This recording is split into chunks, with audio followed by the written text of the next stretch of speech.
There is a crisis of courage in our country. The number one form of censorship in America is not big tech censorship. It's self-censorship. It's shutting yourself up.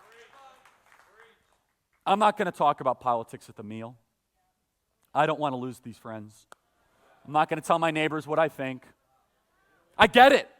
You live good lives. I get it. I understand what people say about you matters. Should it?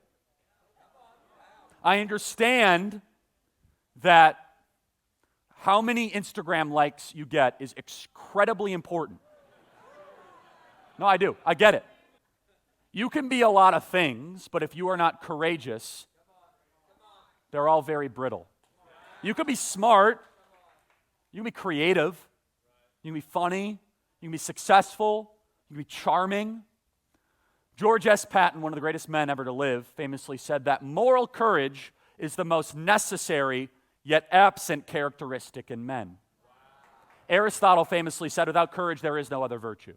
That it is the virtue that holds all the other ones in place. And so what is courage? I ask this to younger audiences a lot, and they kind of stumble around by using the word in the definition. That's okay, it's not their fault. We don't teach children what courage is.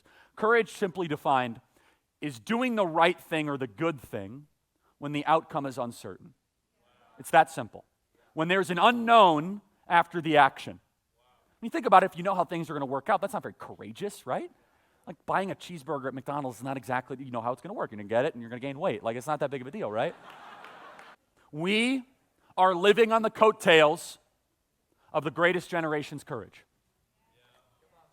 Let me say that again. We are living on the coattails of the greatest generation's courage. And that gift that the greatest generation gave us, my grandfather who served in World War II, Erica's grandfather who served in World War II, who stepped up and gave everything for a good beyond anything imaginable to save the planet from unspeakable evil and tyranny on two fronts, sacrificing our own manufacturing base, metal, all of it, sending our own sons all across the world, many of whom never to return again. We are living on their coattails, and that time is running out. And it wasn't just, I want to be very clear, it wasn't just the war effort. It's what they did after. What did they do after? They made a decision that they're going to commit to getting married and having children. They made a decision that they were going to build strong communities and reinvest in America. How does one become courageous? It's a really interesting question, right? It's one I've actually wrestled with a lot. And so I've realized that there's a courage crisis in our country largely because we have a lot to lose.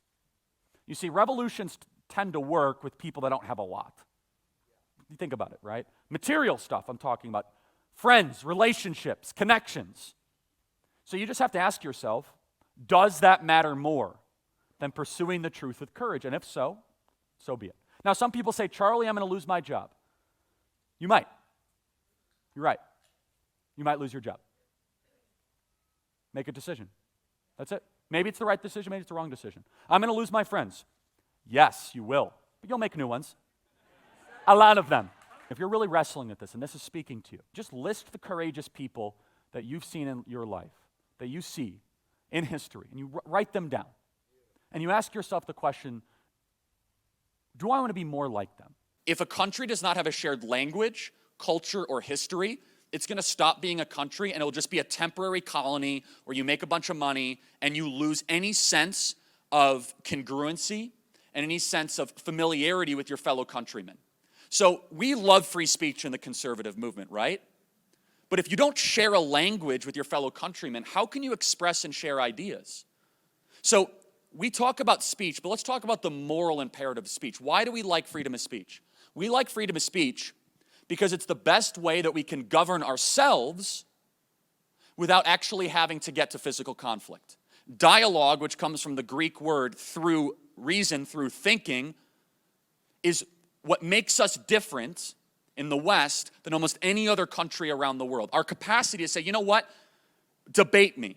Come up and tell me why your ideas are better. But all of a sudden, if speech is disappearing, which it is in our country, then all of a sudden, you're more likely to self-segregate from a certain conversation or shut yourself up. So we talk about censorship a lot in the conservative movement. Do you know what the number one form of censorship is in the country? It's not from Google, it's not from social media, and I'm going to get to that. It's self-censorship.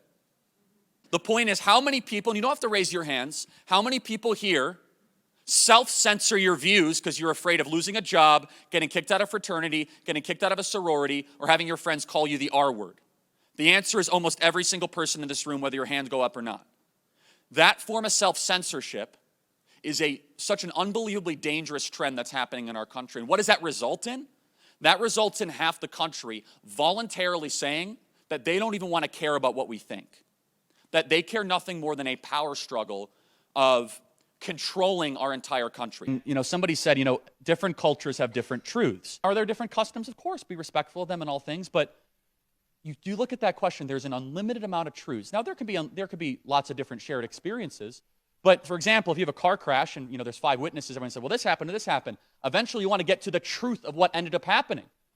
You want to be able to get to the consensus of the matter, and when you design a government or you have a society and you raise a generation that says, you know what, anyone can believe whatever they want to believe about anything at any time, how on earth are you going to have a stable and civil society from that point? If everybody had a definition of what north is, good luck trying to orient everybody. So no, there's not an unlimited amount of truths. I believe there's one truth, but I think that truth that we could agree tonight is rather broad. I think that it's a road that is not too narrow and not too wide, as C.S. Lewis would say in The Abolition of Man. It's the Tao. It's something that says, okay, within the maxims of liberty, we can agree that separation of powers, consent to the governed, independent judiciary, private property rights, these things are important to protect, and whenever there is a threat against those things, we're not going to put up with that.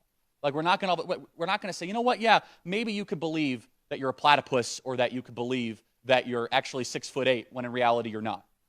That your feeling is not as important as to what actual reality is happening in that exact moment. And the consequence of this, I could tell you, will end up being 2 things. First, you get chaos, and that's bad. And that's kind of the talking point. If you don't have all these things, you have societal chaos. But we never talk about what happens after that, which is then you get totalitarianism. You see, as soon as you confuse everybody, there is no truth, you have your own truth, and you have all these different kind of bickering tribes, eventually people are going to want order. And that's when you get someone like Joseph Stalin that comes along. And all they care about is power, and they're good at it. And then all of a sudden you could throw out all the stuff I've talked about, consent to the governed, separation of powers. Chaos is a strategy towards totalitarianism. And not everyone who's participating in it even recognizes or realizing it. They say, oh, we're liberating groups to be able to have whatever truth they want to have under any circumstance. Now, you can have your own opinions, but do you notice how quickly it goes from this is my truth to all of a sudden if you don't accept your truth, you're going to be penalized? It happens very quickly. So it's not just your truth, it's that I must now adopt that. And whatever that kind of fiction or whatever that might be. The fascination with loving yourself is Gnostic narcissism. You should have respect for yourself, not love for yourself. I read these self-help, phrases sometimes where they say, my imperfections make me perfect. Like, that's the silliest. So if you actually go through Pinterest and you read some of this stuff, instead it should be, I'm not all who I could possibly be. Maybe it should be a challenge to oneself, not a nonstop romantic love campaign with yourself. In fact, I think it creates more misery and more depression the more people think that they're in a romantic relationship with themselves. You should have respect for yourself, but you should have respect enough to say that I could be more than I am today, and I'm going to delay my own immediate gratification. Let me be clear, there's a lot of good people that are into the self-help, self-love thing. I hope it works for you.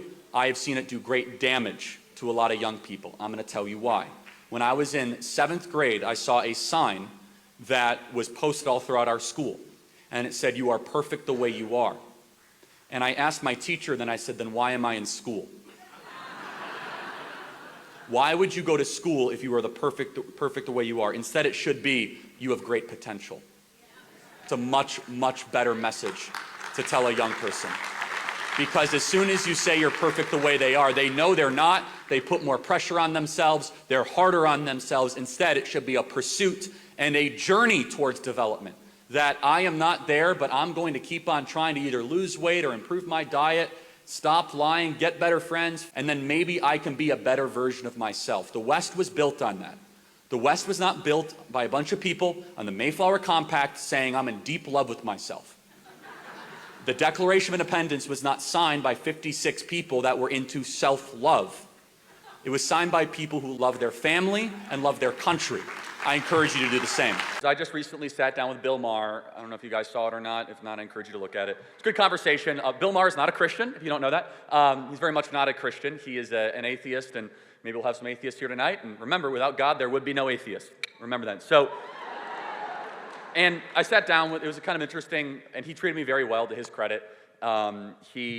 We just dialogued a lot. He was smoking pot the whole time, which may or may not have impacted me. By the way, I've never done marijuana in my life. I encourage you not to do it.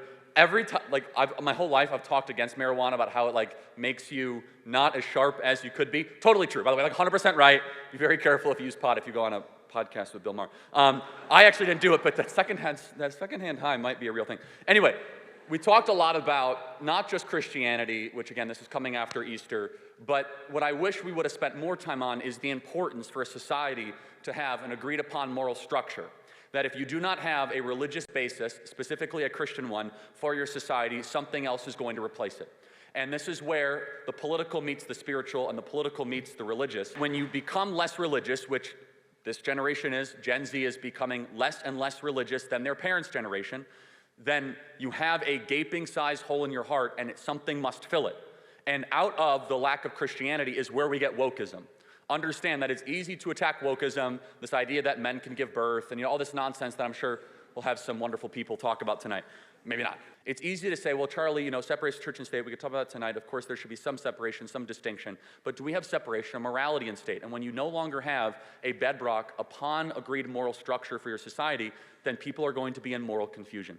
And that is when you start to see widespread transgenderism for our youth or men and female sports, because if you do not have an agreed upon thing of what is right, what is wrong, what is good, what is evil, what is just, what is unjust, what is holy, what is profane. And so when you see something as asinine, as this idea that biological men should be able to compete in female sports. 890 medals, by the way, have been stolen from women because biological men decided to play in that sport, and we have to accommodate that. And this is a massive problem that is an outgrowth of the death of Christianity. What happens when a society gets too secular? Now, why does that matter to everyone in this room? It should break you out of your comfort zone to know that it actually does impact you and your children and your grandchildren if a society becomes less religious, if a society becomes less Christian, if a society becomes less grounded to our foundational roots. Be very careful what will actually replace it. And so as we start to see many in the younger generation say, I have no religious affiliation, they're actually lying to you. They're saying that they have no traditional religious affiliation. Something is their God. They are worshiping something. And to worship is what you are aiming at. But if you say, well, I'm not religious, I just want to aim at whatever I want to aim at, ooh, be very careful. What does that mean? Does that mean you're going to be the God of the flesh, the God of trying to get as drunk as I possibly can? And just a little bit of a warning, that is a miserable way to live. You know plenty of people probably that are in that cycle, that endless downturn, that down spiral of, I'm just going to do whatever the flesh tells me to do whenever I want to do it. Be very cautious with that. Instead, we believe a better way to live as conservatives and of Christians is one that we want to glorify God in everything that we do, in all that we do. And that includes, by the way, political matters. So you might be saying, Charlie, how does this inform your politics? Well, the Western tradition is what we are trying to fight for. The Western tradition is one that recognizes universal human equality. So think about how fundamental this is. You cannot get to this idea that all humans are created equal without a belief in a divine.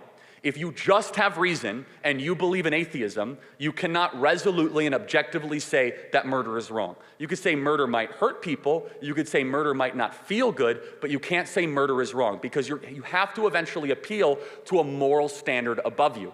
And so we see this playing out in so many different dimensions of the West, and my call to all of you that are Christians or center-right or conservatives, understand the consequences of where this leads. At first, it will just be wokeism and secularism. It will be the craziest ideas imaginable. Because the woke movement, whatever it ends up calling itself in the future, it mimics religious maxims. It will have, whether it be the worship of nature or earth worshiping, or the cult of anti-racism, or this idea that the religion of scientism, remember we went through that entire thing that you must trust the experts and trust the scientists at all point. At some level, we as human beings desire to be connected to something greater.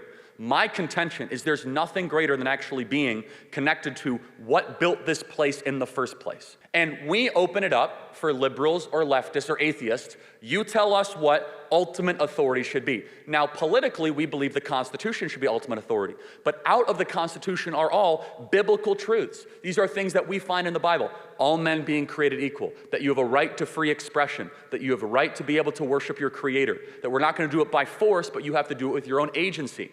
These ideas were grown out of the biblical worldview that many, many people take for granted. Every major institution you have trusted to self-correct the trajectory of America has largely failed us. The media, academia, corporations. So now it's like, all right, every organization that was supposed to be doing what they were supposed to be doing while I was building my business and while I was building my family has basically betrayed us. It's now on us. I'm going to show up to the school board meeting. And this is the sort of mindset that needs to start to set in, which is no more spectator conservatism. No more watching from afar and just hoping it gets better. And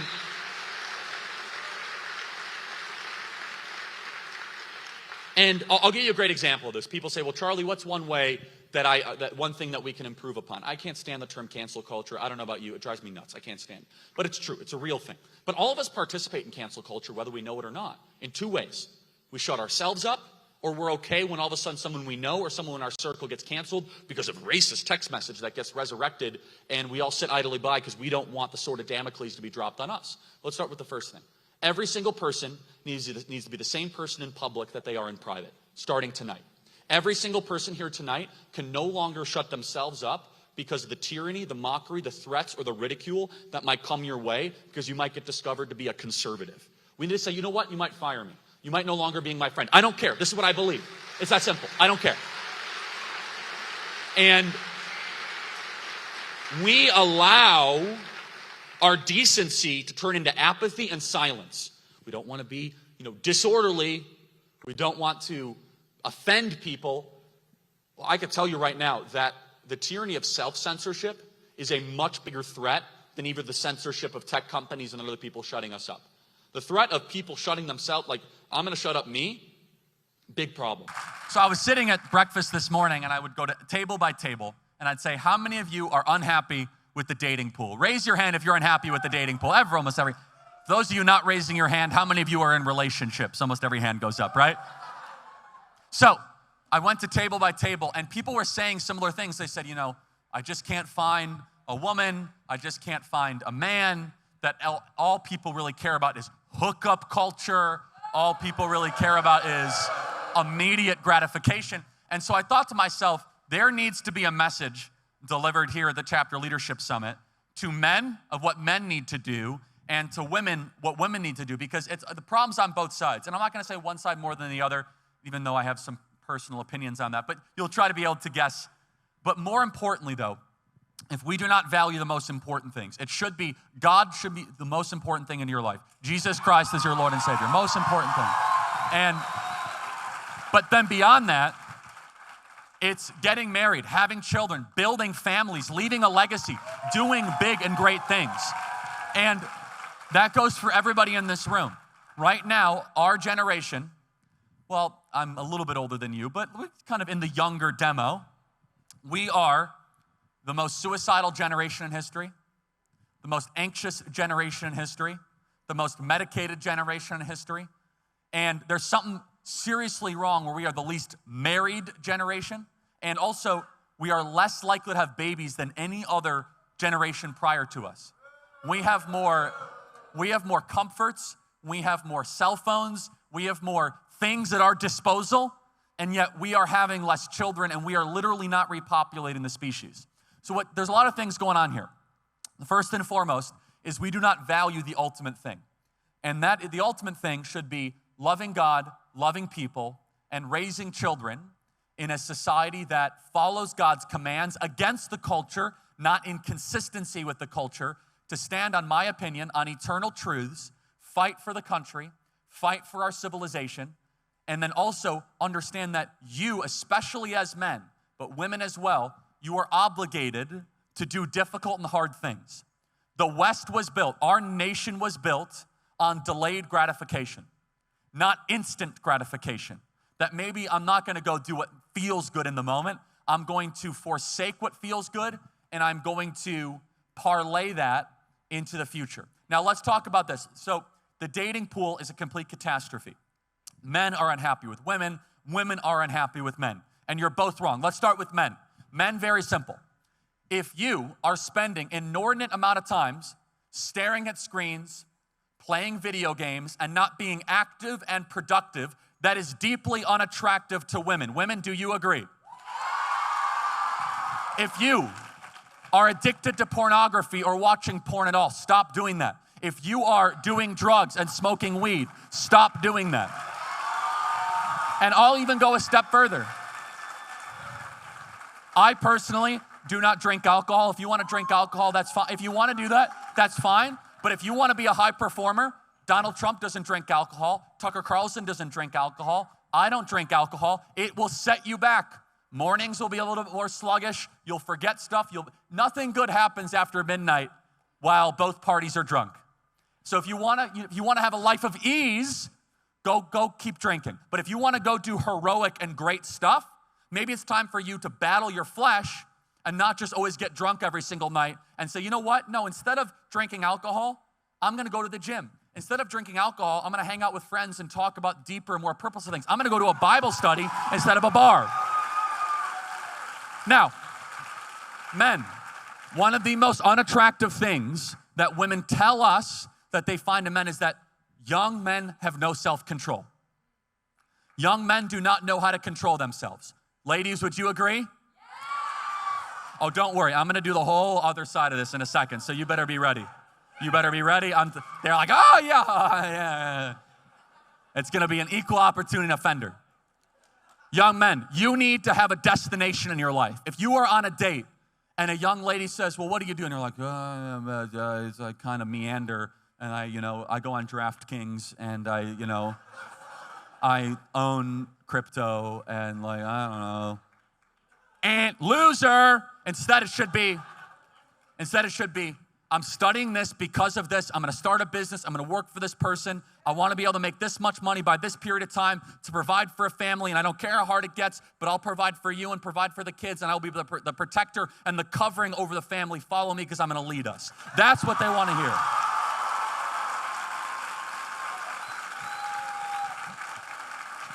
And let me tell you, there are voices out there that say, oh, young men, all modern women are garbage and just use them for sex and just use them for pleasure, and that's BS. And I'm going to tell you, you cannot be a Christian and believe that. Are there problems with modern women? Yes. But our Lord and Savior came to this earth because God could have just teleported Jesus Christ right onto the earth. But instead, our Lord and Savior came through a womb of a woman. Christianity values women in a proper biblical context. So some of the narrative that I hear at times from men that say, oh, I hate all women and they're not worthy of respect and honor. God used women all throughout the scriptures, whether it be Ruth or Esther, whether it be Deborah. And unfortunately, this is lost in a lot of the angst that young men have, that they'll say, I'm just done with all women. First of all, even if it's hard, maybe you should work to improve your own life to make yourself more attractive to the woman that you want to one day find. And there needs to be, the current modern state is that they want men to be women and women to be men. We know that. And they want men to kind of walk around in a beta state, kind of walking around in their sweatpants all the time. They haven't showered in 3 days. They sleep in till 3 o'clock in the afternoon. Nothing about that is interesting or attractive. Men, you know what your call to action is? Go do something hard. Go do something difficult. That means go wake up at 5 o'clock in the morning. Go for a run. And I'm going to go there. Men, there's no excuse to be overweight. It's not interesting or attractive to women. Seriously. Go to the gym. Stop eating so much crap. Go on the Maha diet. Fast for a couple of days. Try keto. Eat a steak, not a soy protein latte. Everybody in this room can make yourself 5 to 10% more physically fit. Oh, Charlie, I'm just born this way. No, look, everybody has their challenges or their struggles. Some people have metabolisms where they eat 3 pizzas and it disappears. I get it. There is no excuse, though. You can make yourself 10% more attractive in this room. You can. You can go to the gym. You can fast. You can go on a better diet. You can decide, you know what? You know what's another good thing about not drinking alcohol? A lot of calories that you're no longer putting in your body. A lot. And for men, make yourself so desirable that women want to be with you. What does desirable look like? It doesn't mean you have to go look like a supermodel or an actor. Women want piety in a man. They want someone that will say, you know what? Let's go to church together. Let's not just go to some degenerate kind of environment. Do you know one of the things that women want more than anything else is they want the confidence and the security that when life gets difficult and when life starts falling apart, that man will lead them towards security and stability.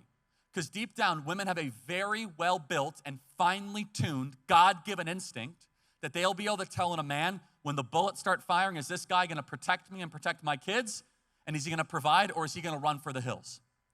And for you as the man, you need to be able to demonstrate that. And it's in ways you might not imagine. And let me just give you some other practical advice. Men, if you go on a first date with a woman and you split the check, we got serious problems. I don't care if you have to go into debt, refinance your home, or scrub the dishes for 3 weeks. You do not allow a woman to pay on the first date. Period. Period. Oh, Charlie, I don't have the money. Figure it out. Get a job. Borrow money. Take out a loan on a credit card. I don't care if you don't have $41 to cover her meal. What is more important, the money in your pocket or the character in your heart? And don't worry, I'm almost done with the male portion, and then it's going to get even more fun, okay? Which is men. Let's be honest, we got to raise our game in this culture. We are constantly around one. They say, oh, just go place another bet on this running back to run 100 yards. Just go to the cannabis dispensary and medicate yourself. That's all a bunch of BS. Go look to your grandfather's generation that stormed Normandy Beach, that built this nation, that started big businesses, that went on adventure. If the most important thing for you is just feeling good, you're going to end up miserable. But if the most important thing is doing good, you will end up purposeful. Purpose will give you happiness. You see, we live in a country where they think that happiness is pleasure. We know that purpose is above all of this. Serving God, understanding why we are here, that we are made in His image, that there is a struggle of good versus evil. By the way, you're involved in that struggle every single day on the college campuses. Every day you get to fight for what is good and what is true and beautiful. So next time when you're on a college campus, and if you want to be a man, this is what you do. If you want to stay a boy, go and do what your other friends do. But men say, you know what? No, I'm actually not going to go hook up with a bunch of girls. I'm going to save myself for marriage. Actually, I'm not going to go do that. But if you want to go be a boy, go do that. It takes no skill and no talent and no self-restraint whatsoever just to follow your flesh. An animal can do that. A dog can do that. Do you know what mature people do? Mature people say no to what feels good, and they pursue what is good. And far too often on college campuses, we have these grown boys, and I'm talking to a lot of you in this audience, and it's time for you guys to up your game. It's time for you guys to stop doing just what feels good all the time. Oh yeah, we're just gonna go get, blackout drunk till 2 a.m. and hook up with some stranger. No. If you wanna stay in the lower standard, a miserable cycle of debt and suffering and depression, lack of community, go do that. Instead, on a Saturday night, say, you know what? I'm going to hang out with some friends that are not going to drink, are not going to, engage with this stuff. And then maybe on Sunday morning, I'm going to go to church, or I'm going to go to mass, and then I'm going to go work out, and then I'm going to study. Who will be happier? You know I'm right. Who will be happier come 12 high noon on Sunday? The person that went crazy full of regrets, the person that went out late at night, trying to find the next 10-second orgasm, or the person that went to go after something holy or went after something divine. And if you are not, the final thing I'll say this to the men, and then we'll go to the women's side, which is you need to be consuming information, content, and community. Information, content, and community around you that lifts you up does not tear you down. You are an average of the 5 people you spend the most time with. List those people. Who are the friends around you? Are they lifting you up? Or are they just talking about just quick, easy gratification? Because guess what? The fun will end at one time. Eventually, you're going to get out of college, and the graduation ceremony will be underway, and you're handed that useless diploma, and you're then going to have to enter the world. And all of a sudden, if you're like 20 pounds more overweight, but you have a lot of good memories with the buddies because you guys got a lot really drunk, great, terrific, okay? The world is brutal right now. It's tough. Things are expensive. It's hard to find wives. It's hard to build children. It's hard to raise children, I should say. Hard to build families. Build family. Raise.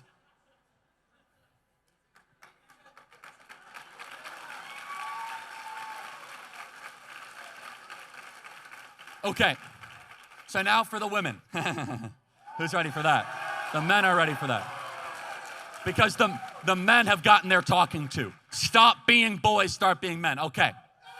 Now we're ready for the women, okay? And now, who's ready for me to get in a lot of trouble? All right.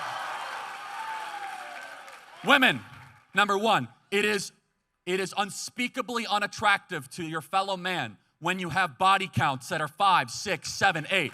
Men do not want to date women that are sleeping around campus all the time, period. They don't. And I see a lot of these women looking around right now. Oh, you were applauding when I was bashing men, but when all of a sudden I'm criticizing women, you can't do that. If you could clap for the truth on one side, be able to receive it. It is unattractive to men when you're going around and you're bragging about how many other men you're sleeping with. Number 2, be a godly woman who is willing to submit to a husband under the covering of Almighty God.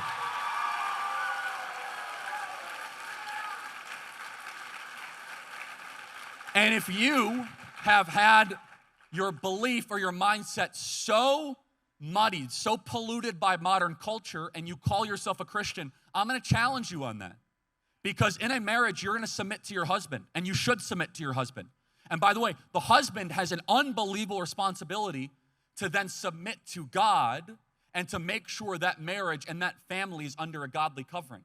Now, some women in this audience are like, nope, not for me. I'm going to make my own income. I'm going to find a man, and we're going to be egalitarian. That's fine, but I'm going to just push back. That's not God's design for marriage. The man is the head of the household. That is as the Bible prescribes it. The Bible has prescribed it and has worked for thousands of years. And let's just ask a question. Is it working, this idea of egalitarianism? Divorce rates are nearly 50%. Depression is on the rise. Anxiety is on the rise. Because deep down, and I know this is true, deep down, the ladies, even in this room that play the girl boss thing on Instagram, deep down, you're begging for a man to lead you. Deep down, you are begging for a man to provide for you. You want it. You might be afraid to say it. You might be afraid to articulate it. But deep down, you want your metaphorical Prince Charming to come.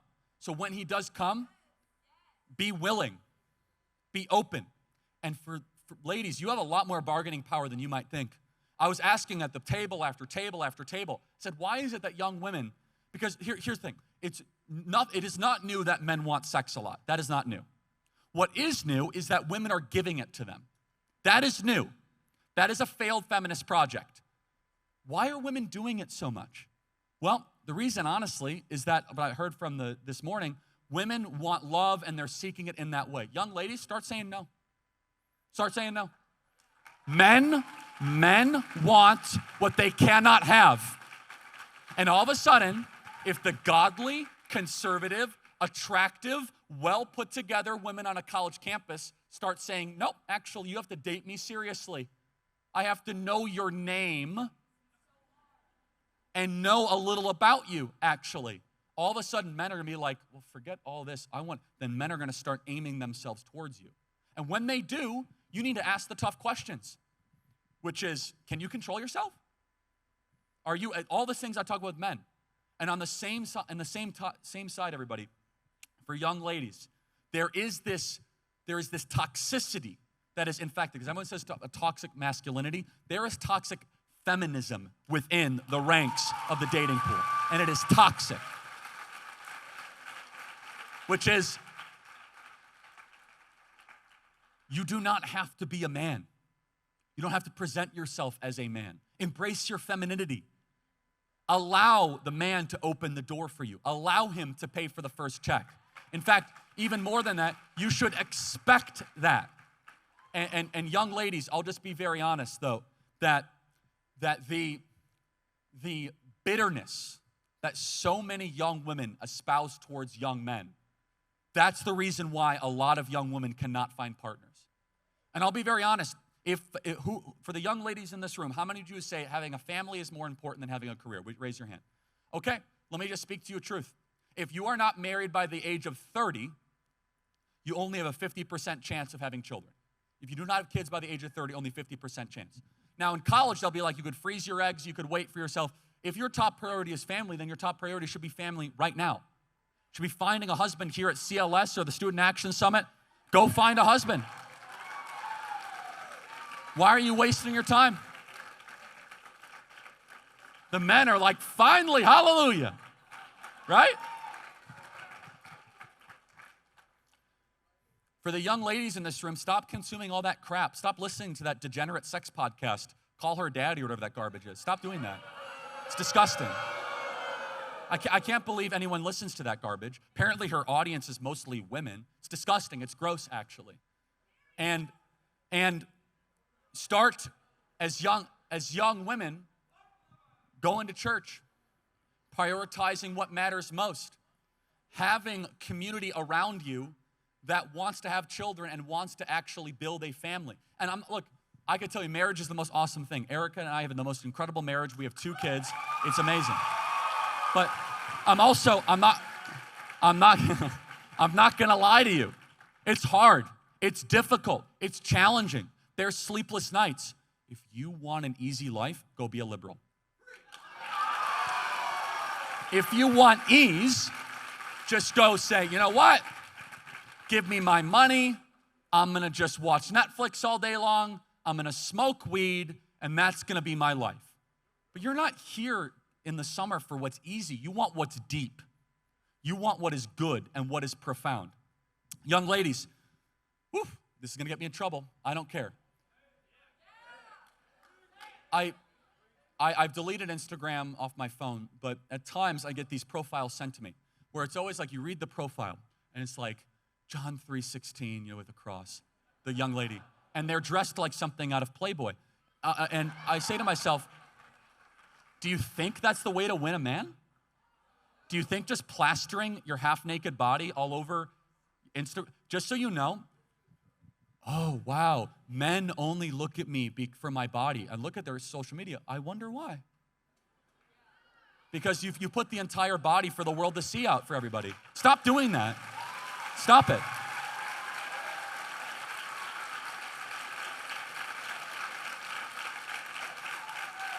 And people will say, Charlie, you have no right to tell women. You can do it if you want. I'm telling you, it's preventing you from getting what you want. Because women say, like, well, if I plaster myself like it's the Sports Illustrated swimsuit edition all over my social media, men are going to come to me. Oh, men will come, but they will not stay.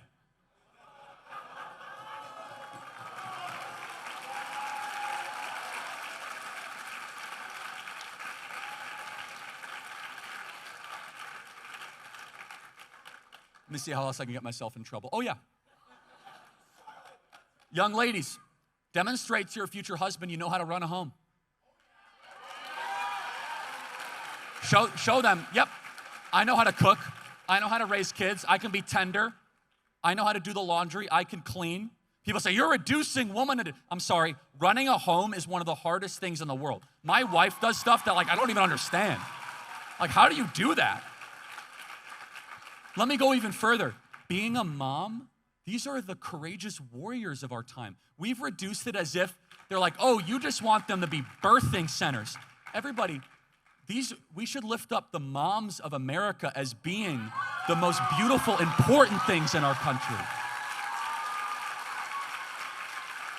And we look around, we're like, oh, I'm a important woman because I'm a CEO of some shoe company. Yay. No, okay, fine, great. Doesn't impress me. Do you know what does impress me? When somebody comes to one of our Turning Point USA events, they're like, yeah, I'm a mom of 5.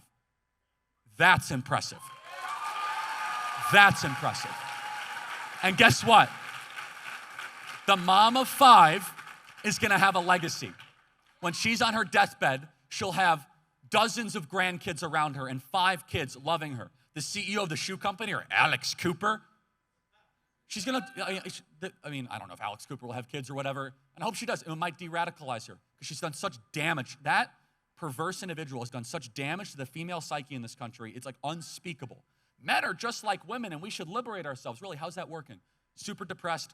Young ladies are on medication like we've never seen before, and they're searching for something that does not exist because they're denying what is right in front of them. And so if you want to live a life of depth and of purpose, especially young ladies out there, this is the hardest thing. Because the men thing is easy. I could talk to men all day long, right? The thing with young ladies is that you might reject everything I'm saying. This is just a man saying it. Fine, you can say that. But I'm going to tell you right now, you have to sound out, you have to silence out everything that you've been told by the entire popular culture.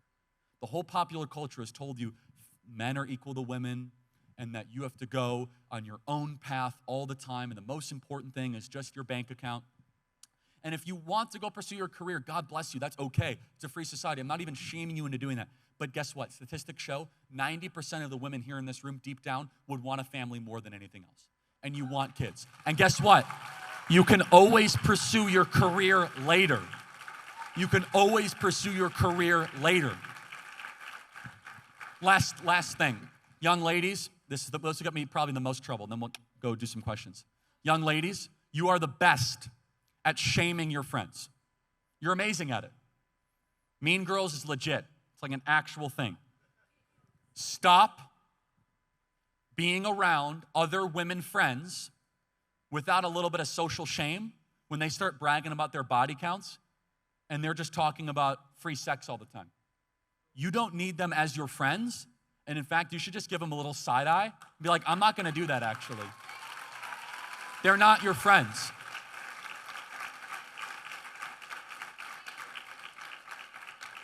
And young ladies, your presentation does matter. You can't choose your genetics, you can choose your presentation. You can choose how seriously you take your skincare routine, matters.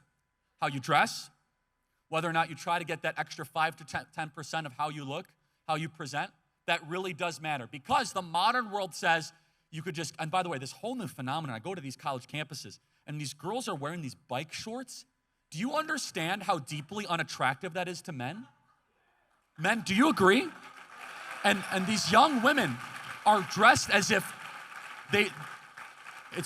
and the young ladies are shocked to hear this. If you want men to look at you no different than a New York strip steak, just dress around in this like ridiculous like bike shorts thing. It's disgusting, actually. But if you want, especially on a college campus, to be valued and appreciated, they only care about my body.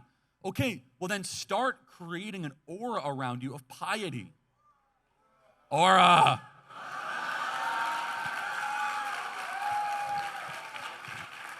And femininity.